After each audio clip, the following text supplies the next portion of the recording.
J'ai sauvé 4 couples de la rupture cette année et je vais te parler des choses que tu peux mettre en place aussi si tu oses pas avoir des conversations difficiles avec ton ou ta partenaire. Si tu ne me connais pas, moi c'est Sarah Joy, je suis coach mental et transformationnel pour les entrepreneurs et les entrepreneuses qui sont en quête de sens, de stabilité émotionnelle et d'alignement. Ça veut dire quoi en gros? Qui veulent réussir dans tous les aspects de leur vie, pas uniquement que professionnel. Donc le couple est un gros sujet, tu penses bien. Je ne travaille pas essentiellement avec, les couples, les 2, mais je travaille sur l'alignement de soi de chaque entrepreneur et donc généralement quand il y a du changement à l'interne, ça se voit à l'externe et le fait d'oser en fait et de passer à l'action fait que les résultats sont bien différents. Je vais te prendre un exemple qui est, d'un entrepreneur que j'ai suivi qui était en couple depuis plus de 6 ans et qui s'est retrouvé en fait à, plus dormir avec, sa conjointe et faire chambre à part, quand, du coup, il a fait appel à moi, c'était pas du tout pour, le côté relationnel, bizarrement. C'était pour le côté financier. Il avait, des blocages financiers qu'il voulait, débloquer. Souvent, c'est ce qui arrive, hein. On vient pour moi, pour, un autre aspect parce qu'on se voile un peu la face et on est dans le déni parce que ça fait bien mal et on retourne, avec, une situation complètement différente, bizarrement, hein, parce que, je vais creuser bien plus profond que ce que les gens s'attendent généralement et c'est mon job, donc c'est normal. Donc, ce qui s'est passé, c'est que, et ça a pris, quelques sessions, hein, ça a pris en tout cas 3 sessions avant qu'on parle vraiment de ce sujet-là et c'est OK.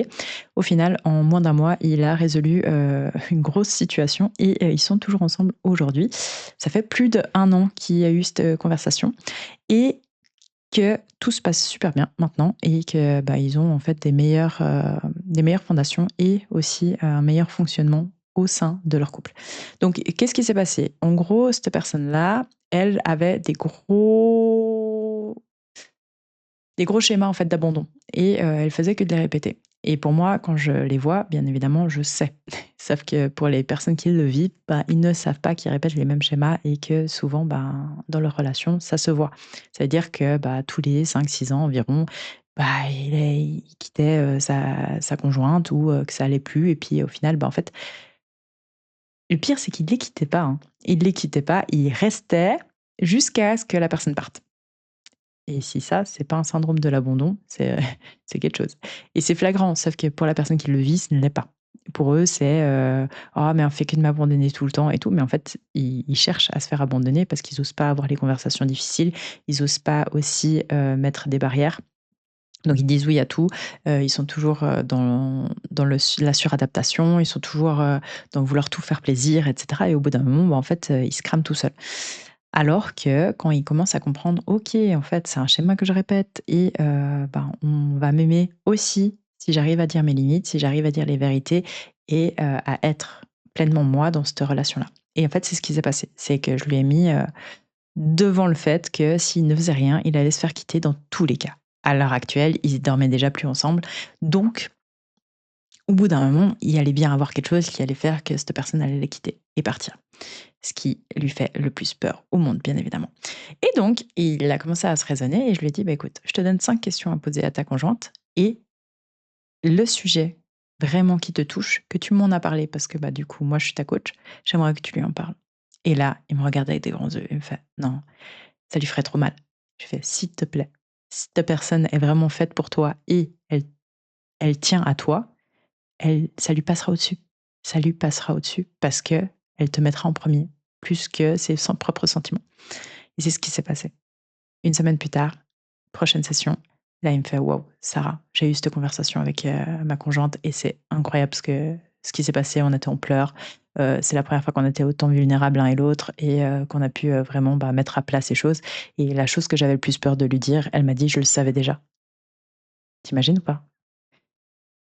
Ça faisait des mois et des mois que ça allait pas et il aurait tiré sur la corde jusqu'à se faire se quitter. Alors que c'était juste une conversation difficile qu'il osait pas avoir. Une conversation qui est difficile. Mais à force de choisir la simplicité, à force de choisir le fait de pas dire, bah, tu te mets dans des situations encore pires parce que tu répètes des schémas qui, au final, te mènent pas à l'épanouissement. Ça te rendra plus fort, en fait, de oser avoir des discussions difficiles et en fait, au sein d'un couple, je pense que c'est le meilleur endroit pour évoluer. C'est le meilleur endroit où tu dois chercher à trouver ce qui va pas ensemble et à travailler ensemble. Parce que pour moi, c'est pas honnête de pas oser dire quelque chose que tu vis à l'autre personne, surtout si ça la concerne. Et elle pourra jamais, en fait, lire dans tes pensées. Elle pourra jamais, imaginer non plus ce qui se passe, mais elle sent. Tu sens ce genre de choses. Bah, tu dors plus ensemble, bah oui, il y a quelque chose qui bug. Mais quoi? Bah ça, c'est pour ça que tu te fais accompagner, c'est pour ça que tu as des coachs qui peuvent mettre les mots dessus, les doigts dessus et en fait, te donner les outils pour passer à l'action et te donner les outils pour pouvoir aller plus loin dans ton couple.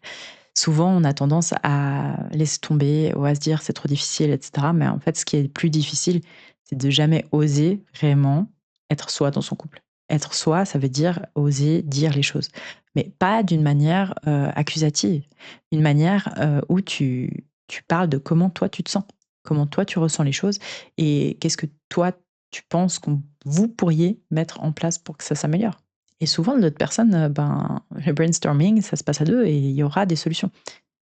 À moins que cette personne ne veut plus déjà, construire et qu'elle ne veut plus s'améliorer et cetera. Mais c'est assez rare et ça je le vois plus, je le vois pas en tout cas dans mes coachings et ces couples-là, là je te donne un exemple, parmi, ceux que j'accompagne, bah, pour moi c'est le plus beau des jobs du monde en fait. Réussir à aider un entrepreneur ou une entrepreneuse à percer un abcès qui garde depuis tellement longtemps, qui est limite à s'infecter. C'est des plaies émotionnelles, dans le sens qu'il le faisait pas exprès et il l'a jamais fait exprès. Mais il réalisait pas parce que, il savait même pas que c'était un problème. Il pensait que c'était juste comme ça devait se passer parce que pour lui, c'était sa réalité et c'est faux. Tu mérites d'être heureux, tu mérites d'être bien dans ta vie, dans ton couple, dans ton business, tu mérites de te challenger, tu mérites, d'être heureux en fait, d'être bien, tu sais? D'être aligné et puis, de savoir que tu peux avoir de la paix dans tous les aspects de ta vie. Tu le mérites et vraiment je le répète, mais ça demande des efforts. Ça demande d'avoir les discussions difficiles, ça demande de faire, d'avoir de la discipline aussi. De la discipline dans les petites choses, dans les petites actions et puis, de savoir pourquoi tu fais les choses déjà de base et de comprendre où tu vas. Voilà. J'espère que cette vidéo t'a plu. C'est un format un peu différent parce que du coup, je reprends des exemples des coachings que je fais et si c'est quelque chose que tu sens que tu as besoin de te faire accompagner, hésite pas à prendre un rendez-vous en bas. Il y a des entretiens de one-one pour le coup, pour voir si oui ou non c'est un fit et que je peux t'accompagner ou non. Voilà, je te souhaite une belle journée et abonne-toi pour plus de contenu.